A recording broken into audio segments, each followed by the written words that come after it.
Are you constantly wanting to game but can't find the time? Have you found yourself with commitments and responsibilities? Introducing Destiny in your pocket. You can now continue your addiction mobily. Ignore those pesky coworkers and teachers with Destiny Rising.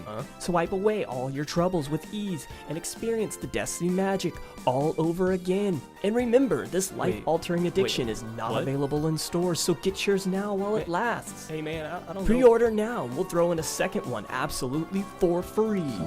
That's 2 for the price of 1. Call 1-888-888-8888-888888 and get yours now.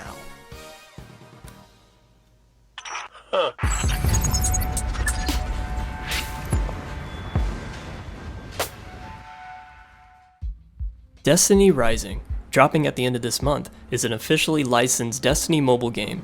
A true looter-shooter experience in your pocket with tons of characters to play as and even more weapons to grind for. Whether you're a Destiny vet or familiar with mobile games, here's everything you need to know before starting your journey. Unlike mainline Destiny, you have only 2 weapons instead of 3, a primary and a heavy weapon. Infinite primary ammo, but heavy bricks drop on the ground. Everything else drops on the ground for me except for exotic world drops. I still have not seen one. You have your rare weapons all the way up to exotic, with exotic still being the best in slot. And just like Destiny fashion, only 1 exotic at a time. With Rising, we have a replacement for our purple legendary rarity. This is Mythic. It is the best non-exotic rarity in the game, and really the majority of all weapons you will keep will just be Mythic. Each weapon can hold 3 mods, unless it's exotics. They have a catalyst that you will level up separately. Each mod having different rarity, with orange being the best. Each weapon also has perks, once again, with all orange perks yielding the highest light level. TLDR, orange is good. Instead of guardians, we have characters or units to build individually. These light bearers all resemble classic 3-class system with hunters, warlocks, and titans, some new, some old, like Ikora. Each light bearer has 2 abilities and a super, ranging from healing abilities to invisibility. There is some crazy cool new stuff. Your super is your main ability with a longer cooldown. Each light bearer has different passive abilities that completely change the way it's played, so make sure you're paying attention to your passives. Sounds fun, but here's the catch. Each character has predetermined loadouts. Umeko, for example, can only use scouts and snipers. Now I can use whatever scout and sniper I want, but I can't throw on a hand cannon. I believe this is because of balancing issues, but I'm not sure. So how do you make your weapon stronger? Equip mods. How do you make your character stronger? Equip mods, or known as artifacts. How do you make your sparrow faster? That's not a thing. Artifacts are mods for your characters that add build depth to your gameplay. Everything from auto-reloading to elemental damage buffs. And speaking of elements, just like Destiny 1, we have Solar Void and Arc. The elemental shields are much more important in this game than any other. It feels like match game modifier is on permanently. You can still brute force your way through the shields when the damage type doesn't match, but higher level activities you'll need to match, otherwise you're just wasting heavy. Enemy factions are the same. Cabal, Vex, Fallen, Hive, with elements being random compared to mainline Destiny, where like mini-boss ogres now can have full-body arc shields. That's neat. In Destiny Rising, we don't have overload champions, or really any champions. We have Shinkas instead. These enemies will be immune from all damage until broken. There are 3 in total: Piercing, Impact, and Blast. Each one has a corresponding weapon type that beats it. Piercing Shinkas being weak to precision damage, like scouts and snipers, with a ball over its head that holds the shield up. All you gotta do is pop it. Impact Shinkas are weak to spread damage, with weapons like shotguns and spread shot hand cannons. These guys have a giant bubble around them. Break them by going into the bubble and damage that way.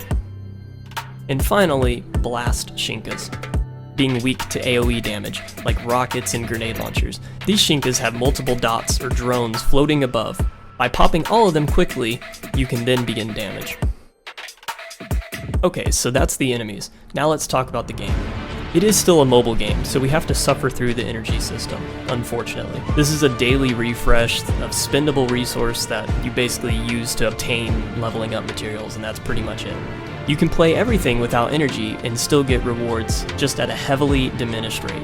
Note that some leveling materials only drop when you do spend your energy though. Okay, so what all can I do? This has a full-fledged campaign with cutscenes and eventually a legendary mode that actually changes the difficulty besides just making the enemies more bullet spongy. This game has sparrow racing, this game has raids, this game has fishing. This game has Iron Banner PvP but only on the weekends. This game has lore, strikes, an endless roguelike mode, better gambit, even a gambit without PvP. Open world exploration, well, it's technically segmented open world like mainline Destiny, but that doesn't matter. This game has its own card game.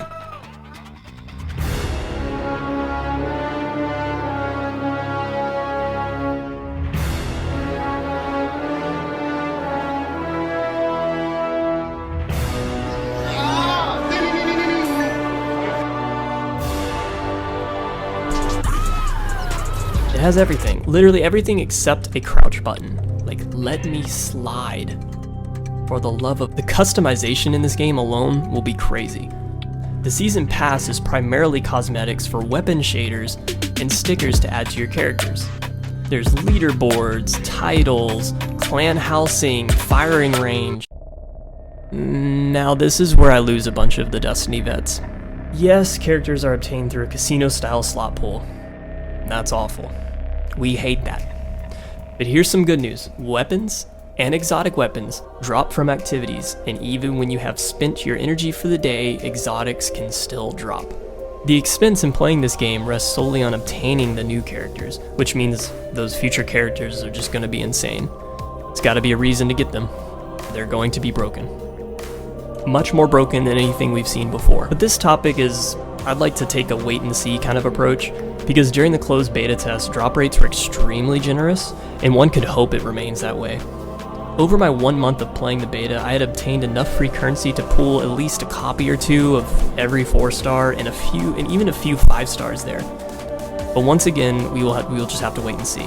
I will have a video up soon covering the gacha aspects, because some of this is just wild. For example, there is pop-ups that are timed to when you get a new exotic weapon to drop. You can then swipe your card to level it up faster, progressing weeks and weeks of time. But anyway, if you have any questions about the game, let me know in the comments. Are you planning on checking it out? If not, let me know why. My goal here is to build a collective of Destiny fans on mobile. And if that's something that interests you, then help this channel get off the ground by subscribing and joining the meta.